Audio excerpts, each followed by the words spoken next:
వ్యాసశంకర మధ్యమాం అస్మదాచార్య పర్యంతాం వందే గురు పరంపరాం. గురవే సర్వలోకానాం భిషజే భవరోగిణాం నిధయే సర్వవిద్యానాం దక్షిణామూర్తయే నమః. అగ్రతః పృష్ఠతశ్చైవ పార్శ్వతశ్చ మహాబలౌ ఆకర్ణపూర్ణధన్వానౌ రక్షయతాం రామలక్ష్మణౌ రక్షయతాం రామలక్ష్మణౌ రక్షయతాం రామలక్ష్మణౌ.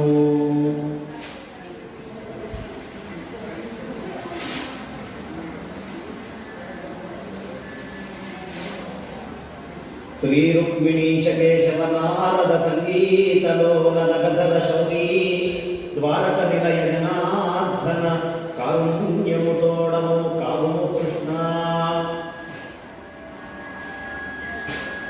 యస్య ప్రసాదాదహమేవ విష్ణుః మయ్యేవ సర్వం పరికల్పితం చ ఇత్థం విజానామి సదాత్మరూపం తస్యాంఘ్రియుగ్మం ప్రణతోస్మి నిత్యం.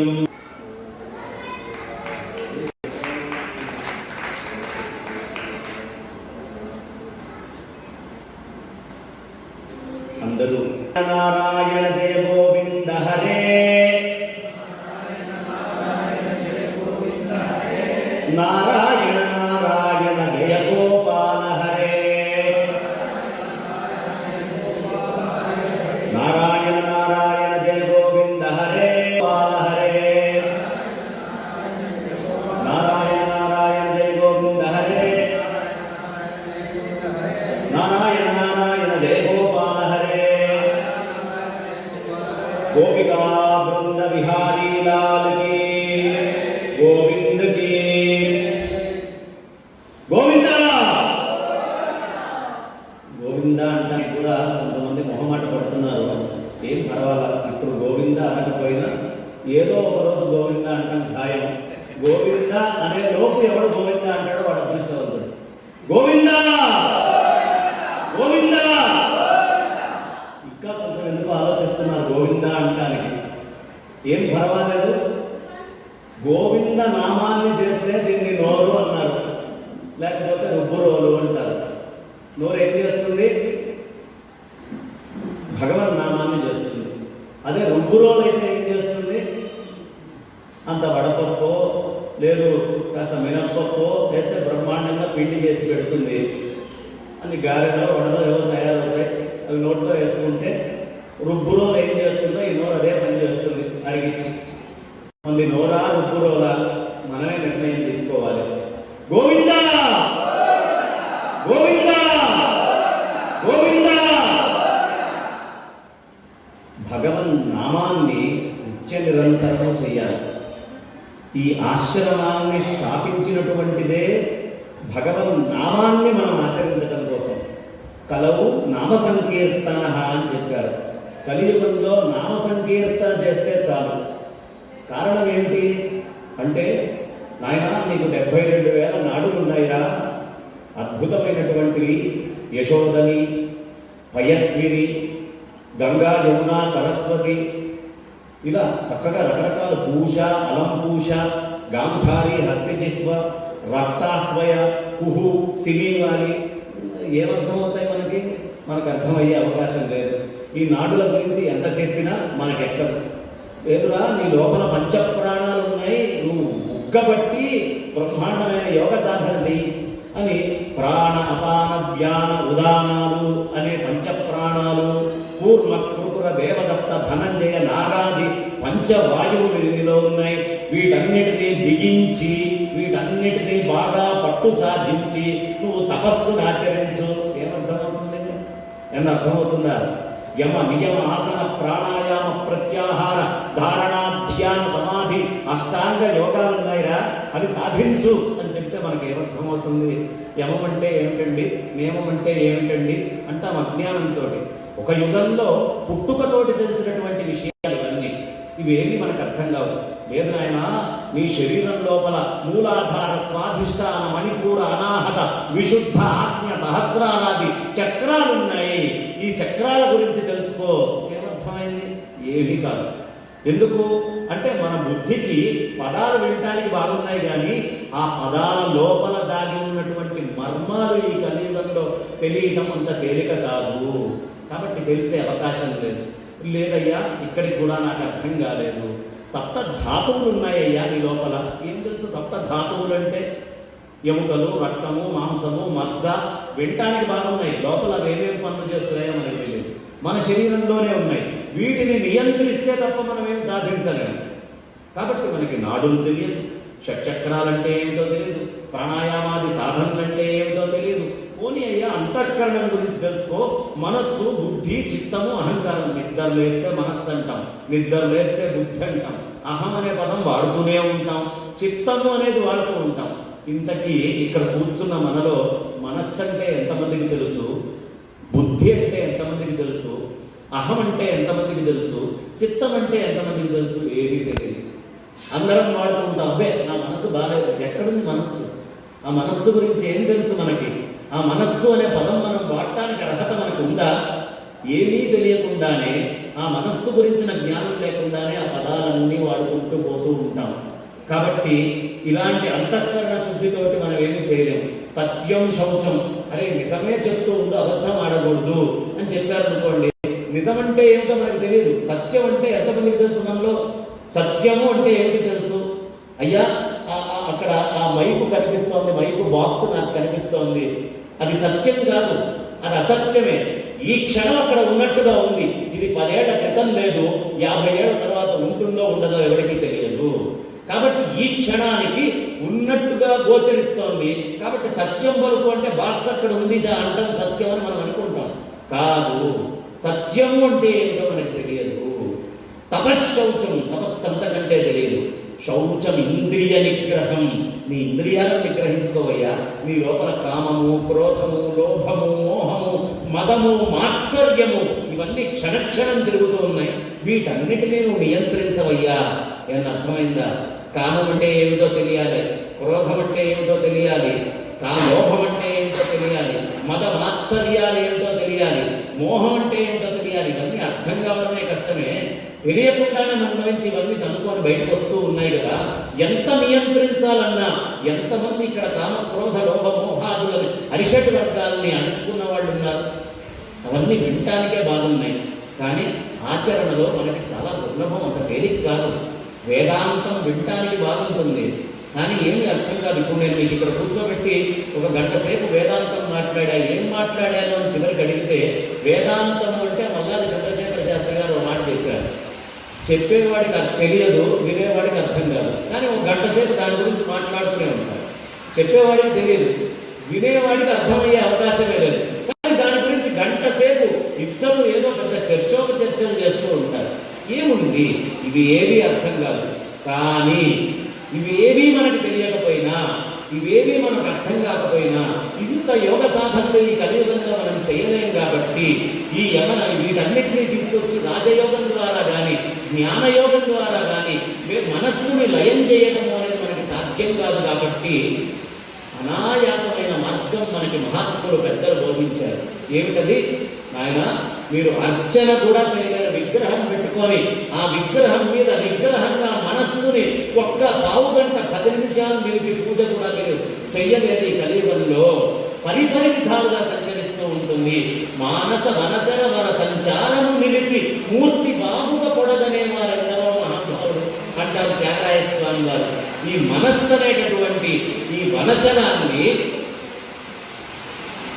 దీని సంచారాన్ని మనం ఆపలేము. ఈ మనస్సు అనే వనచరం అటు ఇటు తిరుగుతూనే ఉంటుంది. మరి ఇంకా ఏం మూర్తిని పెట్టుకొని మీరు పూజ చేయగలరు? ఎవరైనా పూజ చేయగలరా మూర్తిని పెట్టుకొని? మూర్తిని పెట్టినా మన మనస్సు లగ్నం కాదు.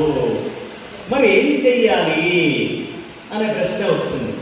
నాయన, కలియుగంలో మీరు నామ సంకీర్తననే చెయ్యండి, ద్వాపరంలో లాగా అర్చన చేయలేరు, హోమాలు ఏమైనా చేయగలమా? ఆ అగ్నుల్ని పెట్టలేము, రజస్వల పూర్వ వివాహాలు కనిపించడం లేదు, అక్కడ కూర్చొని ఆ అగ్నుల్ని అనుసంధానం చేసి పూర్ణాహుతి చేసుకొని చక్కగా దేవతామూర్తులకి ఆదేశపూర్వకంగా అందించేవాడు పూర్వం అన్నాదులు. కానీ ఇప్పుడు ఆ శక్తి ఎవరిలో లేదు. కాబట్టి మనం యజ్ఞయాగాదులు చేయాలన్నా చాలా కష్టమే, అది దుర్లభం.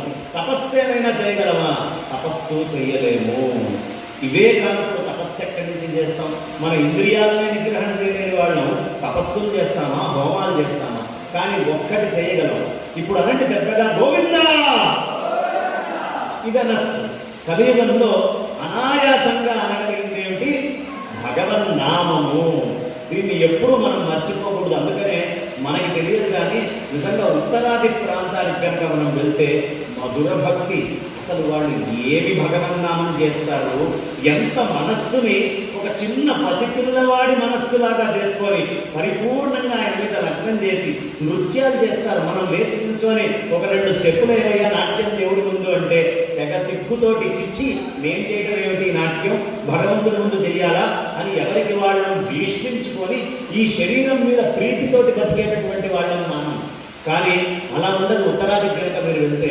ఉత్తరాదిలో వాళ్ళు రాధే రాధే రాధే రాధే రాధే గోవింద బృందావన చోద అనాథనాథ దీనబంధో రాధే గోవింద భక్తవత్సల భాగవత ప్రియ రాధే గోవింద బృందావన చోద అనాథనాథ దీనబంధో రాధే గోవింద అని నాట్యం చేస్తూ ఉంటారు, ఎగురుతూ ఉంటారు. వాళ్ళకి తెలియదు, శరీరాన్ని మర్చిపోతారు. అది నిజమైనటువంటిది. మన కర్మేంద్రియాలని జ్ఞానేంద్రియాలని దేనితోటి మనం నిగ్రహించలేము. ఒక్క భగవన్ నామము చేత మాత్రమే ఇవన్నీ వాటంతట అవి నిగ్రహించబడతాయి. మనం చేయక్కర్లేదు. అందుకనే మనకి మొత్తము అన్ని లక్షణాలు చెప్తూ నీకు వాక్పటుత్వం కావాలా, నీకు అజాడ్యం అనేది పోవాలా, నీకు ఇంద్రియ నిగ్రహం కావాలా, నీకు బుద్ధి కావాలా, నీకు బలం కావాలా, నీకు యశస్సు కావాలా, నీకు ధైర్యం కావాలా, హనుమత్ స్మరణాత్ భవేత్. హనుమంతుడిని స్మరించవయ్యా, స్మరిస్తే ఇవన్నీ నీకు వస్తాయి. అంటే ఏం చెప్తున్నారు? స్మరణ మాత్రం చేత యోగము తపస్సు చేయగలిగినటువంటి శక్తి ఈ కలియుగంలో మనకి లభిస్తుంది స్మరణ చేత మాత్రమే. కాబట్టి నోరు తెరిచి భగవన్ నామం అంటానికి మనకి ఇబ్బంది ఏముంది? ఏమీ లేదు కదా. భగవన్ నామం అంటానికి మనం ఎందుకు సిగ్గుపడాలి? ఎంత భగవన్ నామము చేస్తే మన చిత్తము అంత నిర్మలముగా శుద్ధముగా ఉంటుంది. నిస్సంకోచంగా నామ సంకీర్తనము అనేది కలియుగంలో చెయ్యాలి. ఏమండి నామ సంకీర్తనం చెయ్యాలంటున్నారు, అంత ఫలితం ఉందా? భగవంతుడిని పొగిడితే భగవంతుడు ఏమైనా మురిసిపోతాడా, ఆనందపడతాడా, ఎగురుతాడా? 22,000 నాడులు, 108 ముఖ్యమైనటువంటి మర్మ కేంద్రాలు, ఈ షట్చక్రాలు ఇవన్నీ కూడా మన నోటి నుంచి భగవన్ నామము వచ్చినంత మాత్రానే అవన్నీ స్పందిస్తాయి. యజ్ఞ యాగాదులు మీరు అహం వైశ్వానరో భూత్వా ప్రాణినా దేహమాశ్రిత ప్రాణాపాన సమాయుక్తం పచామ్యన్నం చతుర్విధం. కృష్ణలో భగవంతుడు చెప్పాడుగా, ఆయన ఎక్కడున్నాడు? వైశ్వానరుడనే అగ్నిహోత్ర స్వరూపంలో ఈ శరీరం లోపల ఇక్కడ ఉన్నాడు. అందుకనే ఈ ప్రదేశము మీకు తెలుసో తెలియదో వైశ్వానర రూపంలో ఉండేటటువంటి ఆ కృష్ణ పరమాత్మని కొలవడానికి ప్రధానమైనటువంటి క్షేత్రం. ఇక్కడ వంటలు కానీ, ఇంత అడవిలో భోజనాలు కానీ ఇంత విశేషంగా ఎలా లభిస్తున్నాయంటారు? వైశ్వానరోపాసన చేసేటటువంటి ప్రదేశం కాబట్టి. అందుకనే మీకు తెలుసో తెలియదో బహుశా అందరూ క్షేత్ర మహాత్మ్యం పుస్తకం చూసే ఉంటారు. ఇక్కడ ఒక సమయంలో రజాకారుల బాధ మనం చాలా మందికి ఇక్కడ తెలిసే ఉంటుంది. విపరీతమైనటువంటి బాధ పెట్టారు రజాకారులు.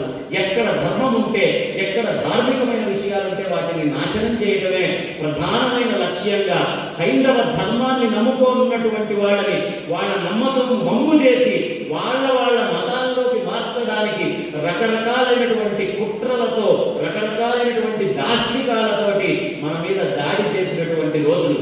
ఆ రోజుల్లో రజాకారు మనుషులు ఒక 12 మంది రాత్రి పూట ఈ గుడికి వచ్చారు, ఈ ప్రాంతానికి. ఇక్కడ ఏదో మనం పాడు చేయొచ్చు అనే ఉద్దేశంతో, ఆ ఉద్దేశంతో వచ్చారు. కానీ ఇక్కడికి రాగానే కడుపులో ఉన్న వైశ్వానరుడు ఊరుకుంటాడా? మరి ఇది వైశ్వానరుడికి సంబంధించినటువంటి తపోక్షేత్రం కదా. వాళ్ళకి వెంటనే నకనకలాడటం, కడుపులో మాడిపోయి ఆకలి వేయటం మొదలైంది. ఆకలి వేసిన వాడు దాష్టికాలు చేస్తాడా? అన్నం తింటాడా? అన్నమే తింటాడు కదా. అంత వచ్చిన వాడు ఆ ఎదురుకు ముందు ఏదైనా తిరిగిపోవాలి అని వాళ్ళ మనస్సులో వచ్చిన విషయాన్ని కూడా మర్చిపోయారు. ఆ ముందరికి వచ్చేటప్పటికి అక్కడ ఒక అద్భుతమైనటువంటి మర్కటాకారం, ఒక కోతి రూపంలో ఉన్నటువంటి ఆ అద్భుతమైనటువంటి బాల మర్కటం లాగా అక్కడ ఘోషిస్తూ ఉంది. బాల సాహసంతో ఉన్నటువంటి మర్కటము, మహా తీవ్రమైనటువంటి చాలా ఉగ్రమైనటువంటి ఒక మర్కటం అక్కడ కూర్చోంది. దాన్ని చూసేటప్పటికి భయపడిపోయారు వాళ్ళు, గుండెలు జారిపోయినాయి. ఆ జారిపోయినటువంటి వాళ్ళు లోపలికి వచ్చి స్వామివారిని కలిసి, స్వామివారు మాకు ఇది పరిస్థితి, బయట ఏంటయ్యా అంత బలిష్టంగా ఉంది అంటే, ఎవరనుకున్నావురా మా బాల వీర మారుతి అక్కడ ఉంది, సామాన్యమైన మారుతి కాదు అని చెప్పి ఆ మారుతి దర్శనం అక్కడ జరిగింది. ఇప్పటికీ మీకు ఇక్కడ తెలివితే ఈ రోజుకి వనచండాలు సంచరిస్తూనే ఉన్నాయి, ఆ వెనక ముందు ఎక్కడ చూసినా కూడా. అలాంటి ఆ బాలమూర్తి సాక్షాత్తుగా ఈ క్షేత్రాన్ని కాపాడేటటువంటి ఆయన రక్షకుడు, క్షేత్ర రక్షకుడు ఎవరు? మనకి బాల వీర మారుతి ఆయన. కాబట్టి అలాంటి మారుతిని చూసిన తర్వాత వాళ్ళు అక్కడ కూర్చొని భోజనం చేసి, స్వామివారికి భోజనం కూడా లేదు ఆ సమయంలో, అర్ధరాత్రి అన్నాలు ఉంటాయా? అక్కడ ఉన్నవాళ్ళు మాకు ఆకలేస్తోంది అన్నారు, రండి కూర్చోండి. మరి ఈ సమయంలో అన్నం ఎక్కడ దొరుకుతుంది? ఆయన ఒకటే చెప్పారు స్వామివారు, భావానంద భారతి స్వామివారు అంటే సాక్షాత్తు తపస్వరూపమే, కృష్ణ పరమాత్మ యొక్క అంశ ఎక్కడైనా కనిపిస్తుంది. ఆ లోపల ఉన్నటువంటి అగ్నిహోత్ర స్వరూపము అంత పవిత్రమైనటువంటి నిత్య నిరంతరం కోటి బాల చేసినటువంటి మహానుభావులు ఆయన. ఆ తర్వాత పరిపూర్ణమైనటువంటి కృష్ణ భక్తిలో ఇక్కడ కూర్చొని తపస్సు చేసినటువంటి క్షేత్రం ఈ క్షేత్రం. ఆయన ఒక్కసారి ఒకటే మాట చెప్పారు, లోపల ఉన్న గిన్నెల్లో మీరు మొహం పెట్టి చూడకండి, ఆ గిన్నెని కొద్దిగా తీసి మీరు తీసుకొని వడ్డించుకుంటూ వెళ్ళిపోతూ ఉండండి, వాళ్ళకి ఎంత కావాలంటే అంత వాళ్ళకి వడ్డన చేయండి అన్నారు. 12 మంది చాలా విశేషంగా అక్కడ తినడం జరిగింది. ఎంత తిన్నా ఆ గిన్నెలో అన్నం అయిపోలేదు. అంతా అయిపోయి వాళ్ళు తిరిగి దండం పెట్టి స్వామివారికి ఆనందంగా వెళ్ళిపోయిన తర్వాత ముంతలు తీసి చూస్తే గిన్నెల నిండా అన్ని పదార్థాలు అలాగే ఉన్నాయి. దీన్ని కాదు మహత్ అనేది, అది కాదు కృష్ణ పరమాత్మ సంచరించే ప్రదేశము అని చెప్పడానికి గుర్తు సాక్షాత్తు కృష్ణ పరమాత్మ ఇక్కడ విలసితుడై ఉన్నాడు. అజ్ఞానంతో ఉన్న మనకి కనిపించలేదు, కానీ దాష్టికం చేద్దామన్న రజాకారులకి కనిపించాడు. వాళ్ళ జన్మాంతర సుకృతమై ఉంటుంది. కానీ ఎవడు ఈ రోజుకైనా చిత్తశుద్ధితోటి, నిర్మలమైనటువంటి హృదయంతో, అహంకారం అనే దాన్ని వదిలిపెట్టి ఎప్పుడైతే వాళ్ళు అక్కడ మారుతిని చూశారో వాళ్ళలో అహంకారం చచ్చిపోయింది. ఎదుటివాడు బలవంతుడని ఒప్పుకున్నాడంటే వీడు బలహీనుడని అంగీకరించినట్టే కదా. ఆ ముందర ఉన్నటువంటి బాల ఆ మారుతి స్వరూపాన్ని చూసి బలాఢ్యుడైనటువంటి వాడు అని ఎప్పుడన్నారో, నేను బలహీనుడిని అని ఒప్పుకున్నట్టే. ఎవడు వాడిని వాడు బలహీనుడని ఒప్పుకొని యతి దర్శనం చేసుకుంటాడో వాడి దగ్గరే కృష్ణ పరమాత్మ సంచరిస్తాడు. అలాంటి స్థితికి మనం రావాలి. మన మనస్సును అంత నిర్మలంగా ఉంచుకొని ఈ ప్రాంతంలో కనుక సంచరిస్తే అద్భుతమైనటువంటి తపోక్షేత్రంలో మనం ఉన్నాం. కాబట్టి ఎక్కడి నుంచి వచ్చింది భావానంద భారతీ తీర్థ స్వామి వారికి అంతటి మహత్తు? కేవలం నామ సంకీర్తనం వల్ల మాత్రమే ఆ తపోశక్తి వారిని ఆశ్రయించింది. ఆ రహస్యాన్ని ఆయన మనందరికీ తెలియపరిచి, ఆయన మీరు కూడా భగవన్ నామాన్ని చెయ్యండి, ఆ భగవన్ నామాన్ని చేసినంత మాత్రానే మీరందరూ తరిస్తారు అనేటటువంటి సందేశం వారు మనకి ఇవ్వడం జరిగింది. కాబట్టి ఆయన చెప్పినటువంటి ఆ మాట ఏదైతే ఉందో ఆ మాటని మనమందరము గుర్తుంచుకొని, భావానంద తీర్థుల వారి భావములో రాముడున్నాడు, వారి భావములో రాముడు ఉండడమే కాదు, వారి మాట విన్న ఎవరి భావములోకైనా ఆ రాముడు పాండురంగడు వచ్చి కూర్చొని తీరాల్సిందే. ఆ మాట మీద విశ్వాసం ఉందా లేదా అనేది మనం గుర్తించాల్సినటువంటి అంశం. కాబట్టి అలాంటి ఆ మహాత్ములైనటువంటి, ఇప్పుడే నాకు రాగానే వారు చెప్పడం జరిగింది, ఇక్కడ సాక్షాత్తు వినాయక స్వరూపంగా మేమందరం భావిస్తూ ఉన్నాం. విఘ్నేశ విద్యాశ్రామ్ గారు సామాన్యమైనటువంటిది కాదు, మహత్తరమైనటువంటి ఆ గణపతిని తలుచుకుంటే మనం ఏ పని ఈ ప్రపంచంలో చేయడానికి వీల్లేదు. భావానంద తీర్థస్వామి వారి రూపంలో వారు ఇక్కడ కూర్చొని ఉన్నారు అని భావిస్తూ, వారి యొక్క ప్రేరణతో, భావానంద తీర్థస్వామి వారి యొక్క అనుగ్రహంతో ఇక్కడ నేను మాట్లాడేటటువంటి మాట ఉంటుంది. కానీ నా యొక్క గొప్పతనంతో ఒక్క అక్షరం కూడా మాట్లాడుతున్నాను అనే అహం నాలో లేదు.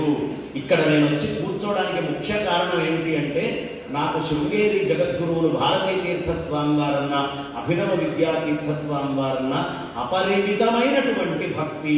వారి యొక్క పద పద్మాలు కనిపిస్తే అలా అలా నిశ్చేష్టుండే అలా చూస్తూ కూర్చుంటాం సాధ్యమైనంతసేపు. అలాంటి స్వామివారు పదపద్మాలని ఇక్కడ మోపారు, ఈ ప్రదేశానికి వచ్చారు, ఇక్కడ ఉపన్యాసం చెప్పారు, ఈ ఆశ్రమంలో సంచరించారు మనందరిలాగా. కాబట్టి అలాంటి మహాత్ములైనటువంటి ఆ స్వామివారు వచ్చినటువంటి ప్రదేశం ఎవరి వల్ల వచ్చారు? ఒకనొకనాడు ఒక మహాత్ముడు తపస్సు చేశాడు కాబట్టి తపస్సు లేని ప్రాంతాలకి అలాంటి మహాత్ములు యతీశ్వరులు వెళ్ళరు. ఆ స్వామివారు ఇక్కడ రావడానికి గుర్తేమిటయ్యా అంటే పూర్వమే భావానంద తీర్థ స్వామి వారి యొక్క తపస్సుని వారి హృదయం నందు గుర్తించటము. కాబట్టి అంత తపస్సంపన్నులు వారు అని చెప్పడానికి నాకు అంతకంటే ఇంకేమి అక్కర్ల. స్వామివారు ఇక్కడ ఏ విశేషము లేకపోతే అడుగు పెట్టరు, దీంట్లో అనుమానం ఏమీ లేదు. అంతటి స్వామివారు ఇక్కడికి రావడం, ఇక్కడ అందరినీ ఉద్దేశించి చెప్పడం, ఈ ప్రాంతంలో ఒక్కొక్క అడుగు వారు వేయడం అంటే సాక్షాత్తు ఎప్పుడో కాలటిలో కాలిడి హిమాలయ పర్వతాల పర్యంతము సంచరించినటువంటి కాశీలో దాకా అడుగు పెట్టినటువంటి శంకర భగవత్పాదాచార్యుల వారే ఇవాళ అభినవ విద్యాతీర్థ స్వామి వారి శిష్యులైన భారతీ తీర్థ స్వామి వారి శిష్యులైనటువంటి విధుశేఖర భారతి స్వామి వారి యొక్క పదపద్మం ఇక్కడ పెట్టడం సాక్షాత్తు శంకరాచార్యుల వారే వచ్చినట్టు. ఇది ఎవరు దీనికి ఆధారం ఏమిటి నేను చెప్పానంటే ఊరికినే చెప్పానా కాదు. అస్మత్మీఠే సమారూఢాం పరిపురాడుక్త లక్షణ అహమే వేత్తి విజ్ఞాత. ఎవడో బయటవాడు అనుకోవద్దయ్యా, సాక్షాత్తు ఆ పీఠం మీద కూర్చుండేది నేనే అని శాసనంగా శంకరాచార్యుల వారు చెప్పారు. కాబట్టి శంకరాచార్యుల వారు సంచరించినటువంటి మహత్తరమైనటువంటి మహావిభూతితో కూడినటువంటి ప్రదేశంలో మనం కూర్చొని ఉన్నాం. ఇక్కడ కూర్చొని భగవన్ నామాన్ని మనం ఆచరిస్తే ఏమి ఉపయోగము అంటే, భగవన్ నామాన్ని కనుక మనం చేస్తే ఏమవుతుందంటే అండి, ఏమి భగవంతుడిని ఉద్ధరించడానికి చేయట్లేదు, మనల్ని మనం ఉద్ధరించుకోవడానికి చేస్తున్నాం. ఇప్పుడు మనకి పక్షవాతం వచ్చిన వాడిని ఎవరినైనా చూడండి, వాళ్ళ నోట్లో మాట పడిపోతుందా? పడిపోదా? పడిపోతుంది, మాట రాదు సరిగ్గా. తెత్తే బెబ్బే అని పక్కకు కదులుతూ ఉంటుంది, మూతి జరుగుతుంది. రెండో విషయం, ఎవరైనా వృద్ధాప్యం వచ్చిన వాళ్ళని వచ్చి కూర్చొని మంచి రాగంలో పాట పాడండి అని అడగండి, రాగంలో పాట పాడగలరా? పాడలేరు. ఎందుకు పాడలేరు? కారణం ఆలోచించండి. అలాగే ఎవరికైనా నరాల బలహీనత ఉంటే వాళ్ళ నోట్లో నుంచి మాట సక్రమంగా రాదు. నరాలు ఎవడి లోపల బలహీనంగా ఉన్నాయో వాడికి నోట్లో మాట రాదు. వాడి నోట్లో భూభృద్విక్కుధరోద్ధరోక్తిత సురద్విచ్చిచ్చరభ్రాడ్డను పృథ్వీధ్రేఢృతరోషభీర్ఘ రుచివాగ్వత్రక్షరేణక్షర అనమనండి. అనగండేమో, అనలేడు. కారణం ఏంటయ్యా అంటే నరాల్లో శక్తి లేదా. ఎవడి నోట్లో నుంచి సక్రమంగా మాట వస్తుందో వాడి నరాలు బలంగా ఉన్నాయని గుర్తుంచుకోండి. అంటే నోటికి శరీరంలో ఉండే నరాలు నాడులకి అన్నిటికీ సంబంధం ఉంది అనేది మనకు అర్థమవుతోంది కదా. అది గుర్తించినటువంటి మన పూర్వీకులు వీడి వాళ్ళ తెలుసుకొని తపస్సు చేయలేడు. కేవలం నోటితోటి ఆగకుండా భగవన్నామాన్ని అంటూ అంటూ అంటూ అంటూ గనక వెళితే వాడి లోపల ఉన్నటువంటి నాడులు, వాడి లోపల ఉండేటటువంటి అన్ని ప్రాణాలు శక్తిని పుంజుకొని ఒక మహాయోగము చేసినటువంటి వాడి శరీరము ఎలా తయారవుతుందో అలా తయారవుతుంది అని మనకి స్పష్టముగా దీన్ని బట్టి తెలుస్తోంది. అందుకే కలియుగంలో అవన్నీ మనం చేయలేం కాబట్టి ఇది చేసినంత మాత్రానే అవన్నీ మనకి దాస్యం చేస్తాయి. వచ్చి యోగము గాని తపస్సు గాని ఇవన్నీ దాస్యం చేస్తాయి. ముక్తికాంత దాస్యం చేస్తుంది ఎవడు కలియుగంలో భగవన్ నామాన్ని చేస్తాడో వాడి దగ్గర. కాబట్టి భగవన్ నామాన్ని మనం ఎప్పుడూ మర్చిపోకూడదు. అందుకనే త్యాగరాయ నామస్మరణము మరవకురా, భగవన్ నామస్మరణము మరువకురా అని దాన్ని ఎప్పుడూ మర్చిపోకు. నామస్మరణ చేస్తూ ఉండు. నామస్మరణే ధన్యోపాయము. మనము ధన్యులమయ్యాలన్నా ఉద్ధరింపబడాలన్నా నామస్మరణ మాత్రమే చేస్తూ ఉండాలి. ఈ నామస్మరణ గురించి అంత విశేషము కాబట్టే మన పూర్వీకులు అందరూ చెప్పారు ఈ విషయాన్ని. అయితే ఒకడే నామస్మరణ చేయడం విశేషం, కానీ అదే ఒక సమూహంతో నామస్మరణ చేశారనుకోండి అది వైభవము, మరీ విశేషము. ఎందుకు అంటే ఒక్క చోట లేడండి భగవంతుడు. ఎక్కడ ఉన్నాడు? హరి అట, హరుడట, అఖిలాండ కోటి బ్రహ్మాండంబులట, ముక్కోటి దేవతలట, అందరిలో పరమాత్మ ప్రకాశించునట, వెలయునట. అందరి లోపల ప్రకాశమై ఉన్నాడు. పరమాత్మ ఎక్కడ ఉన్నాడు? అంతటా ఉన్నాడు, మొత్తము నిండి ఉన్నాడు. ఎక్కడ చూస్తే అక్కడ పరమాత్మ ఉన్నాడు. ఆ పరమాత్మని పొందాలంటే శక్తి కావాలి. శక్తి అనేటటువంటిది బుద్ధి. బుద్ధిర్భవాని ప్రతిదేహ గేహం సాక్షి సర్వగతోంతరాత్మ అని శంకర భగవత్పాదాచార్యుల వారు చెప్తారు. మన లోపల ఉండే బుద్ధే భవాని అన్నవారు సర్వవ్యాపకమై సాక్షి అయినటువంటి వాడు పరమాత్మ, సాక్షాత్తు పరమేశ్వరుడు. కాబట్టి ఈ పరమేశ్వరుణ్ణి ఈ బుద్ధి ఎప్పుడు ఆశ్రయిస్తుందో దాన్నే కళ్యాణము అంటారు.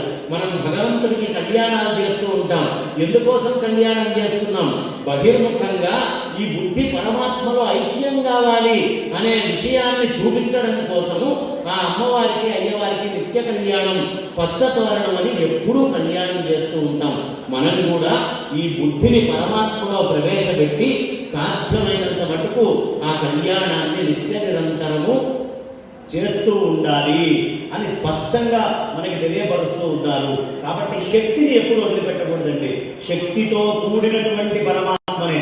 పాండురంగడు ఉన్నాడా? పక్కన రుక్మిణి అమ్మవారు ఉంటుంది. ఆ పక్కనే చక్కగా అద్భుతంగా పరమేశ్వరుణ్ణి పెట్టామా, వెనకాల అమ్మవారు అలా మనకు కనిపిస్తూనే ఉంటుంది. సీతారాములు, రామచంద్రమూర్తి అక్కడ ఉన్నాడా? సీతా అమ్మవారు ఆ పక్కనే ఉంటుంది.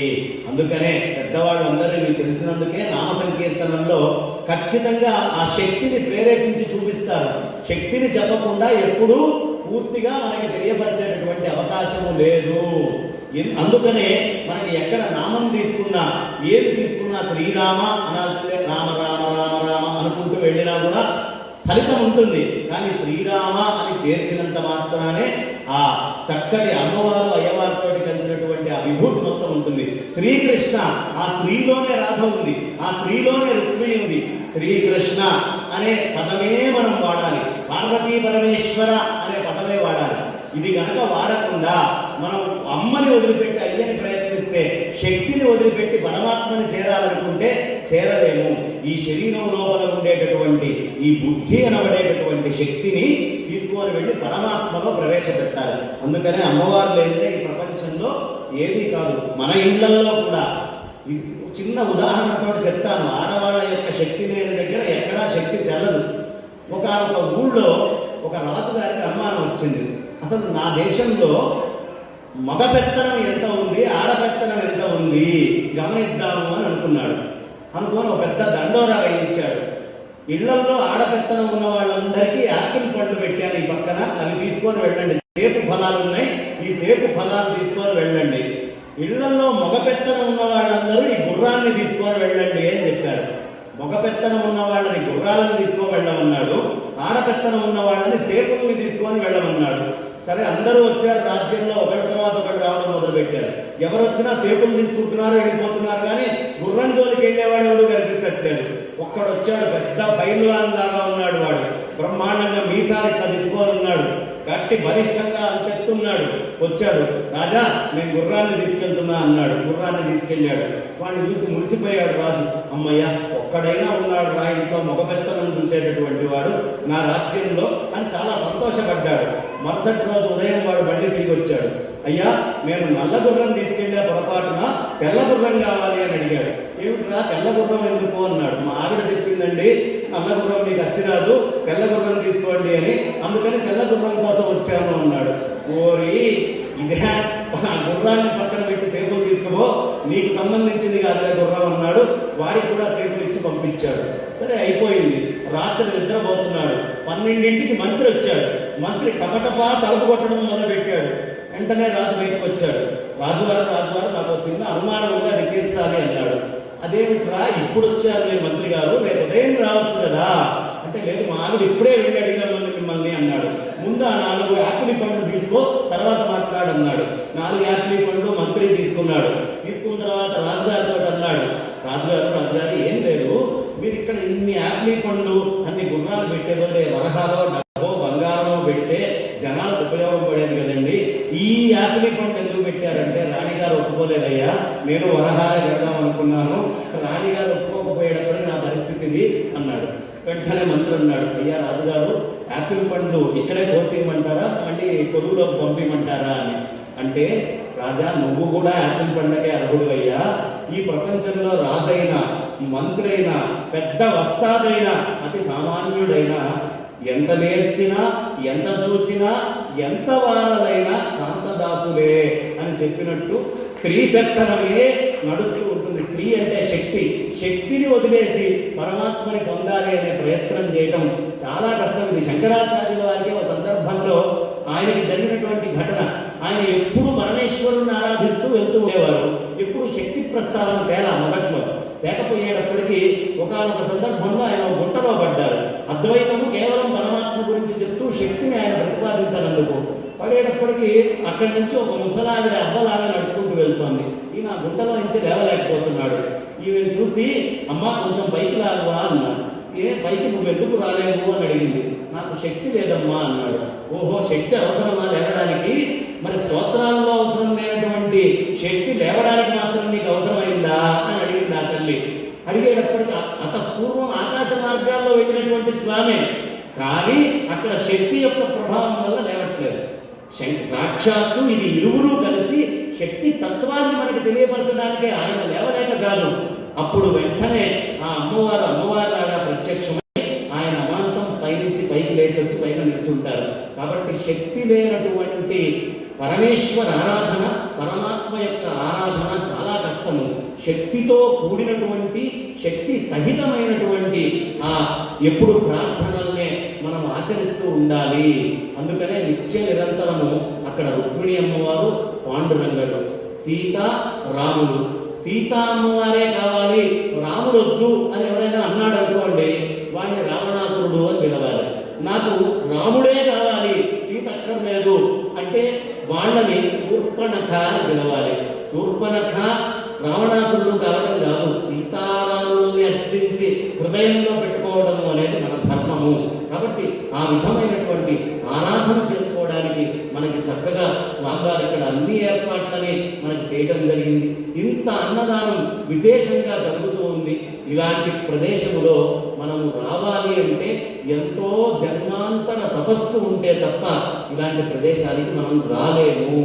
అంతెందుకు, ఈ మానవ శరీరం మనకి లభించడమే చాలా దుర్లభం. ఎంతో కష్టపడితే తప్ప మానవ శరీరం మనకి లభించదు. శంకరాచార్యుల వారు చెప్తారు, జంతువునాం నరజన్మ దుర్లభం అత పుంస్త్వం తదో విప్రత. జంతువుల్లో నరజన్మ రావటం అనేది చాలా దుర్లభము అని చెప్పారు. అదేంటంటే జంతువుల్లో నరజన్మ రావడం దుర్లభమా? అంత కష్టమా జంతువుల్లో నరజన్మ రావటము అంటే? దుర్లభమే, చాలా కష్టము జంతువుల్లో నరజన్మ రావటము అనేది. కారణం ఏమిటి? ఒక్కసారి మనం ఆలోచిద్దాం. మనం అందరం ఎక్కడి నుంచి వచ్చాం? మాతృ గర్భంలో నుంచి వచ్చాం. మాతృ గర్భములో పాపం ఆ తల్లి తన ప్రాణాలని కూడా లెక్క చేయకుండా తన యొక్క కష్టాలన్నింటినీ పక్కన పెట్టి, శంకరాచార్యులు వారు మాతృ పంచకంలో చెప్తారు, ఎంత వైభవం ఆస్థాంతాన యత్ ప్రదూషకాల సమయే దుర్వార శూలభ్యత. ఎన్ని శూల బాధలు నువ్వు పడ్డావు, ఎన్ని కష్టాలు పడ్డావు. కడుపులో పంతుంటే ఒక చిన్న దెబ్బ ఇంత కురుకొస్తేనే మనం భరించలేమే, అలాంటిది అంత పిండాన్ని కడుపులో పెట్టుకొని ఎట్లా భరించావమ్మా నువ్వు? భరించడమే కాదు, నీ ప్రాణాన్ని లెక్క పెట్టకుండా నాకు జన్మనిచ్చావు. నేను పుట్టిన తర్వాత ఒక సంవత్సర కాలము నేను మలమూత్రాలు అదే మంచం మీద చేస్తూ ఉంటే, మనకి ఎక్కడైనా మలమూత్రాలు ఉంటే ఒక క్షణం అక్కడ ఉండగలమా అండి? ఆ తల్లి సంవత్సరం పాటు శయ్యాక సాంవత్సరి అక్కడ మనం మలమూత్రాలు చేస్తుంటే అదే శయ్య మీద ఆ తల్లి పడుకొని ఉండేది. పడుకొని శుభ్రం చేస్తూ ఆ తల్లి నిత్య నిరంతరము ఈ శరీరాన్ని ఉద్ధరిస్తూ మనం ఎన్ని కష్టాలు పెట్టినా నా కొడుకు ఉన్నతోన్నతుడు కావాలి అని కోరుకుంటుందే తప్ప నాకు ఇన్ని కష్టాలు పెట్టాడు కాబట్టి వీడికి ఇది కావాలి అది కావాలి అని పొరపాటును కూడా అనదు. కాబట్టి ఆ విషయాన్ని చూడండి ఎంత చక్కగా తల్లి గురించి చెప్పారో. తల్లి గర్భములోకి మనం వచ్చాం. తల్లి గర్భంలోకి ఎక్కడి నుంచి వచ్చాం? ఒక్క క్షణం ఆలోచించండి. అందరూ కేవలం తల్లి తల్లి తల్లి అంటారు. తల్లి కంటే ముందే కడుపులో పెట్టుకొని చూసినవాడు తండ్రి. తండ్రి యొక్క వీర్యములో మనం ఉన్నాం. అంటే కడుపులో పెట్టుకొని చూసింది తల్లే కాదు, తండ్రి కూడా కడుపులో పెట్టుకొని చూశాడు.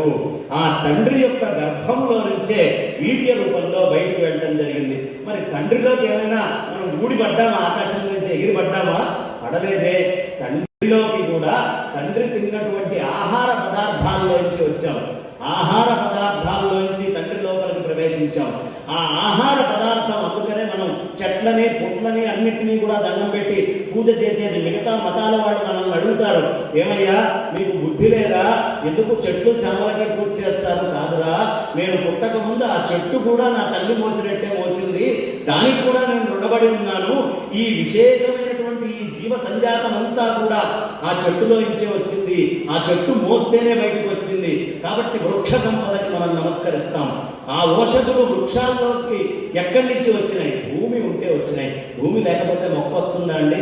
వచ్చేటటువంటి అవకాశం లేదు. అంటే దానికంటే ముందే భూమి నన్ను మోసింది, ఆ తల్లి గర్భములో నన్ను పెట్టుకొని ధరించింది. అందుకనే భూమాత అని మనం పిలుస్తాం. భూమి లేకపోతే చెట్టులోకి నేను వచ్చేవాడిని కాదు. కాబట్టి భూమిలో నుంచి వచ్చాను. అందుకే భూమికి దండం పెడతారు హిందువులు. నిద్ర లేవగానే నమస్కరిస్తారు. నా జన్మస్థానం ఇది, జన్మభూమి ఇది అనే పదంలో జన్మకి కారణం ఏమిటి? భూమిలో నుంచి మనం రావడమే. భూమిలోకి ఎక్కడి నుంచి వచ్చాము? ఆకాశం నుంచి నీళ్లు పడకపోతే భూమిలో చెట్లు వస్తాయా? ముంచేటటువంటి అవకాశం ఉందా? లేదు కదా. పాత్ర ఉన్నా దానికి అవసరమైనటువంటి వీర్యం రావాలి కదా. ఆకాశం నుండి జలము వస్తేనే ఇదంతా రావడం జరిగిందంటే భూమి కంటే ముందే నేను జలములో ఉన్నాను. అందుకనే ఆపోవా ఇదగం సర్వం విశ్వభూతాన్యాప ప్రాణావా ఆపహ, ఆపములోనే మొత్తం అంతా ఉంది అని మనకు చెప్తున్నారు. ఈ ప్రాణాలన్నీ అక్కడి నుంచి వచ్చినవే. కాబట్టి జలములో ఉన్న జలము అగ్ని లేకపోతే ఉండేటటువంటి అవకాశం లేదు. H2లోనే అగ్ని ఉంది. ఆ అగ్ని లేకపోతే సూర్యుడి యొక్క కిరణాలు పడకపోతే ఆ మేఘము పైకి లేవదు. జీవాన్ని ఉత్పత్తి చేసే శక్తి సముద్ర జలానికి ఉండదండి. సముద్ర జలం నుంచి సూర్యనారాయణమూర్తి కిరణం పడి అవసరమైనటువంటి ప్రాణశక్తిని పైకి తీసుకెళ్ళాకే ఆ నీళ్లు సంస్కరింపబడినవై భూమి మీదకి వచ్చి మొక్కలు ఇవన్నీ మొలవడం జరుగుతుంది. కాబట్టి అంతకంటే ముందు ఎక్కడ ఉన్నాను నేను? నీళ్ల కంటే ముందు అగ్నిలో ఉన్నాను. ఆ అగ్ని కంటే ముందు ఎక్కడ ఉన్నాను? ఓ దీపం పెట్టండి, దాని మీద మూత పెట్టండి, గాలి లేకపోతే ఆ అగ్ని ఉంటుందా? గాలి లేని క్షణమే అగ్ని ఆగిపోతుంది. కాబట్టి నేను ఎక్కడి నుంచి వచ్చాను అని ఆలోచిస్తే ఆ అగ్ని కంటే ముందు వాయువులో నుంచి నేను వచ్చాను. ఈ వాయువు ఎక్కడి నుంచి వచ్చిందయ్యా? ఆకాశం ఖాళీ స్థానం లేకపోతే వాయువు వీచగలదా? అటు ఇటు వాయువు వీచాలంటే అవకాశాన్ని ఇచ్చేటటువంటి ఆకాశం ఉండాలిగా. ఆ ఆకాశం నుంచి నేను వచ్చాను. ఈ ఆకాశం ఎక్కడి నుంచి వచ్చింది? పరమాత్మ నుంచి వచ్చింది. పరమాత్మ నుంచి ఉద్భవించినటువంటి నేను ఒక్కొక్క లక్షణాన్ని, ఆకాశం నుంచి శబ్దాన్ని గ్రహించాను, వాయువు నుంచి స్పర్శని గ్రహించాను, అగ్ని నుంచి రూపాన్ని గ్రహించాను, జలం నుంచి రుచిని గ్రహించాను, భూమి నుంచి గంధాన్ని గ్రహించాను, వృక్షాదుల నుంచి ఔషధుల్ని గ్రహించాను. గ్రహించి పితృగర్భంలోకి చేరాను, మాతృగర్భంలో రక్షించబడ్డాను. అప్పుడు నేను బయటకు వచ్చాను. పరమాత్మ నుంచి వచ్చిన నేను పరమాత్మనే అవుతాను కానీ జీవుణ్ణి కానీ ఇంకొక శరీరాన్ని కానీ నేను అయ్యేటటువంటి అవకాశమే లేదు. శంకర భగవత్పాదుల వారు చెప్పినటువంటి అద్వైతమే సత్యము, సర్వవ్యాపకమైనటువంటి ఆ పరమాత్మ నుంచే నేను వచ్చి మాయ వలన నేను వేరు, అది వేరు అనేటటువంటి భ్రాంతిలో నేను ఉన్నాను. ఇప్పుడు ఆలోచించండి, మానవ శరీరం రావడం తేలిక అంటే అదే పండుని ఒక ఎలక తిన్నదనుకోండి. మీ నాన్నగారు కాకుండా, మా నాన్నగారు కాకుండా ఎలక తింటే ఎక్కడ పుట్టేవాడిని, మేక తింటే ఎక్కడ పుట్టేవాడిని, కుక్క తింటే ఎక్కడ పుట్టేవాడిని? కుక్కలో ఉద్భవించాల్సి వచ్చేది, మేకగా పుట్టాల్సి వచ్చేది, ఎలకగా పుట్టాల్సి వచ్చేది. జంతువునా నరజన్మ దుర్లభం. ఎందుకు నరజన్మ దుర్లభం అంటే నేను జన్మాంతరంలో చేసుకున్న సంస్కారం వల్ల, నా తండ్రికి నేనున్నటువంటి రుణం వల్ల, నా తండ్రి కూడా ఉత్తమమైనటువంటి సంస్కారాన్ని ఆచరించేటటువంటి వాడవడం వల్ల అక్కడ వెళ్ళి అక్కడి నుంచి నేను ఈ శరీరాన్ని ధరించి ఈ మానవ శరీరాన్ని పొందగలిగాను. మరి ఈ మానవ శరీరానికి సార్థకత ఎప్పుడు? ఇది ఉండగానే లోపల ఉన్నటువంటి జీవుడికి పరమాత్మకి ఉండే అభేద స్థితిని తెలుసుకొని దాంతో ఐక్యమైన నాడు కదా ఈ మానవ శరీరానికి సార్థకత. ఏదో మనం తినడానికో, పడుకోవడానికో, ఇంట్లో ఉండడానికో, లేదు సంతానాన్ని కనడానికో అయితే ఇంత మహత్తరమైనటువంటి ఈ మానవ శరీరం మనకు అక్కర్లేదు. ఆహార నిద్ర భయ మైథునాన్ని దానికి ఈ శరీరం అక్కర్లా. ఒక చిన్న పురుగును తీసుకుంటే పురుగు కూడా తింటోంది, పురుగు కూడా నిద్రపోతోంది, పురుగు కూడా పిల్లల్ని కంటోంది, పురుగు కూడా భయపడుతూ ఉంది. ఉంటుంది. మనం ఏదైనా చేస్తామంటే పురుగు పారిపోతూ ఉంటుంది. ఎందుకు పారిపోతుందో, ఒక బండిలా వస్తుంటే పురుగు ఎగిరిపోతుంది, దానికి కూడా భయం ఉంది. ఆ ఆహార నిద్ర భయ మైథునాని, ఈ నాలుగిటి కోసమే అయితే ఇంత మహత్తరమైనటువంటి మానవ శరీరం మనకు అక్కర్లేదు.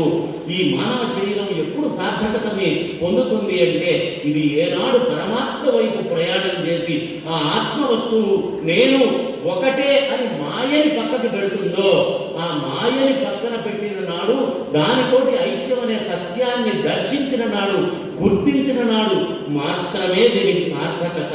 కాబట్టి అలాంటి ఆ సార్థకమైనటువంటి శరీరానిగా దీన్ని మార్చుకొని మనం ఎప్పుడూ నిత్య నిరంతరము ఉత్తమమైనటువంటి మార్గం వైపు ప్రయాణం చేస్తూ ఉండాలి. కానీ అధమమైనటువంటి మార్గం వైపు లేదు తిరోగమనం చేసి మళ్ళీ ఏ పక్షిగానో ఏ జంతువుగానో పుట్టేటటువంటి వైపు కాకుండా ఆ ఆత్మతత్వం వైపు ప్రయాణం చెయ్యాలంటే ఏమిటి అంటే, సత్సంగత్వే నిస్సంగత్వం, నిస్సంగత్వే నిర్మోహత్వం, నిర్మోహత్వే నిశ్చలతత్వం, నిశ్చలతత్వే జీవన్ముక్తి. భజ గోవిందం భజ గోవిందం, గోవిందం భజ మూఢమతే, సంప్రాప్తే సన్నిహితే కాలే నహి నహి రక్షకుడు కరుణకరణే. శంకర భగవత్పాదాచార్యులు వారు చెప్పారు. అది